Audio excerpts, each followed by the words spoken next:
pernah punya masalah utang piutang, jasa nggak dibayar, atau barang nggak sesuai perjanjian? Tapi males ribet ke pengadilan karena prosesnya panjang dan mahal. Nah, tenang, sekarang ada yang namanya gugatan sederhana. Yes, ini kayak ya shortcutnya pengadilan lah, khusus untuk perkara perdata yang nilainya di bawah 500 juta. Nggak ribet, nggak lama, dan juga nggak harus pakai advokat ya. Gugatan sederhana ini diatur dalam Peraturan Mahkamah Agung Nomor 4 Tahun 2019. Sistem ini diambil dari konsep small claim court di Inggris. Tujuannya buat ngasih akses keadilan yang lebih gampang buat masyarakat biasa.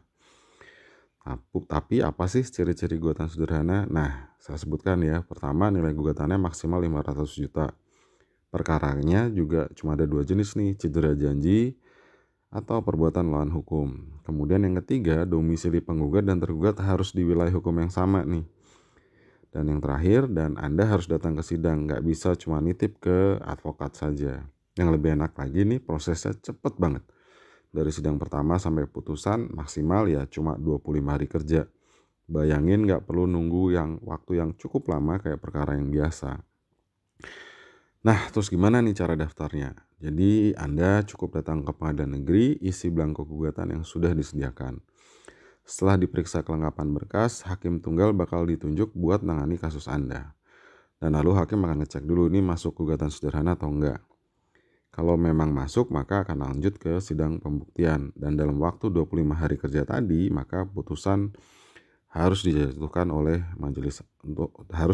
oleh hakim ya. Jadi bukan. Nah, simpel kan? Nah, meskipun prosesnya ringan, jangan salah, peran hakim di sini ya tetap aktif banget. Hakim bisa bantu menjelaskan proses, ngajak mediasi, sampai memandu pembuktian. Intinya, hakim akan menjaga supaya prosesnya juga tetap adil buat semua pihak. Nah, gimana kalau kita nggak puas nih sama putusannya? Tenang, ada yang namanya upaya keberatan. Ini semacam banding ringan lah yang harus diajukan maksimal 7 hari setelah putusan keluar. Tapi ingat, keputusan dari keberatan ini final dan nggak bisa diganggu gugat, nggak bisa kasasi ataupun ya pakai upaya hukum yang lain ya. Jadi kalau Anda lagi punya urusan perdata yang nilainya di bawah 500 juta, entah itu soal jasa, perjanjian, atau ganti rugi, gugatan sederhana ini bisa jadi solusi yang cepat dan juga hemat. Jadi Anda nggak perlu takut ke pengadilan, ya karena prosesnya sudah dirancang biar bisa diikuti oleh semua orang yang bahkan tanpa perlu ada advokat ya. Tapi pastikan Anda mengerti syarat-syaratnya dan juga menyiapkan bukti yang kuat.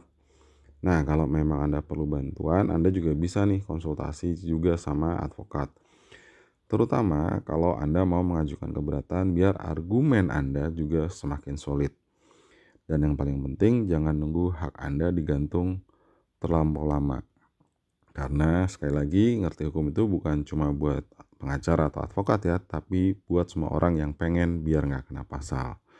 Nah, sampai ketemu di episode selanjutnya. Jangan lupa like, komen, dan share video ini ke teman-teman Anda yang mungkin lagi galau soal utang yang nggak dibayar. Karena sekarang Anda bisa cari keadilan tanpa harus masuk dalam proses yang belit-belit. Sampai ketemu.